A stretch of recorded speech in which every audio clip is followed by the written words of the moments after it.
Togo, les députés nommés appelés à se mettre à la diète. Quelques députaillons nommés à l'Assemblée nationale togolaise, photo, DR. À un peu plus d'un an de la présidentielle pour laquelle le chef de l'État togolais se prépare à s'octroyer un 5e mandat, le pouvoir a entamé un processus législatif dans le but de modifier la Constitution. L'objectif est clair: donner le champ libre à Faure Gnassingbé en lui offrant sur un plateau 2 mandats supplémentaires. Alors qu'un autre coup d'État constitutionnel se prépare en douce, des partis de l'opposition ont les yeux rivés, eux, sur leur participation aux élections législatives, prévues au premier trimestre 2024.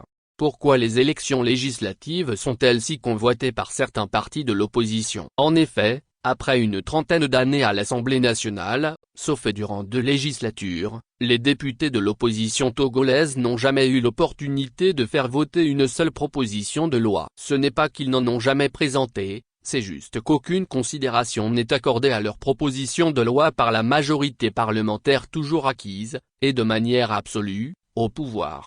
Au-delà de cela, aucune enquête parlementaire ni mission d'information n'ont jamais conduit à mettre en cause des auteurs d'éventuelles malversations ou simplement de dysfonctionnements au sein de l'administration publique. À quoi sert donc une Assemblée nationale qui ne peut contrôler l'action gouvernementale, et plus précisément à quoi servent les députés qui se réclament de l'opposition s'ils n'ont aucune latitude à faire voter une proposition de loi? En fait, tout est orchestré pour que l'Assemblée nationale ne soit qu'une chambre d'enregistrement au service de l'exécutif, sans jamais le challenger ni le mettre en difficulté. Et le député de l'opposition devient ni plus ni moins qu'un faire-valoir pour donner un vernis démocratique, afin de mieux cacher la vraie nature du régime. Une dictature. Cette situation prend sa source dans les conditions iniques qui entourent l'organisation des élections législatives. Ce que l'opposition togolaise a toujours dénoncé avec véhémence et détermination. Elle conteste la manière dont les inscriptions sur les listes sont faites et rejette le fichier électoral. Elle désapprouve l'attitude ostensiblement partisane des institutions comme la Cour constitutionnelle, la Commission électorale nationale indépendante, CENI, et la Haute Autorité de l'audiovisuel et de la communication, et bien sûr, elle réfute les résultats fabriqués sur mesure. Au bout du compte, le parti au pouvoir s'octroie une majorité absolue à l'Assemblée nationale, ce qui lui permet de voter des lois sur mesure, sans laisser une marge de manœuvre aux députés de l'opposition pour faire passer des propositions de loi, en particulier quand elles sont en faveur des citoyens. Et accessoirement, c'est là un instrument servant à étouffer les scandales comme celui de la gestion des fonds destinés à la riposte Covid-19.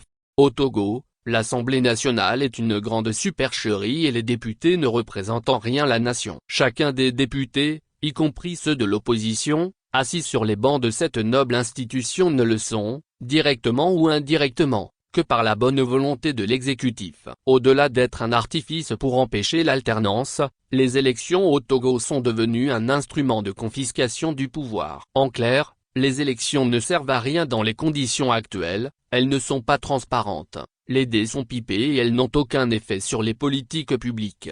Pour que l'élection retrouve ses vertus et redevienne un instrument de régulation de la vie politique, nous devons d'abord instaurer la démocratie et l'état de droit. Cela doit être la priorité de tous ceux qui aspirent aux libertés publiques. Pour cela, il faut éviter le piège des élections frauduleuses qui déchirent les forces pro-démocratie. Nous devons plutôt nous engager dans une lutte citoyenne, comme nos frères sénégalais l'ont fait en 2000 avec le mouvement Sopi qui a porté le président Abdoulaye Wade au pouvoir, et en 2012 avec le mouvement Y'en a marre dont a bénéficié le président Macky Sall pour accéder à la magistrature suprême. Sans nécessairement reproduire des schémas identiques, les Togolais doivent s'inspirer de ce qui est efficace ailleurs. Gamezu, Nathaniel Olympio, président du Cercle Kekeli, Cercle d'études stratégiques, sur l'Afrique de l'Ouest.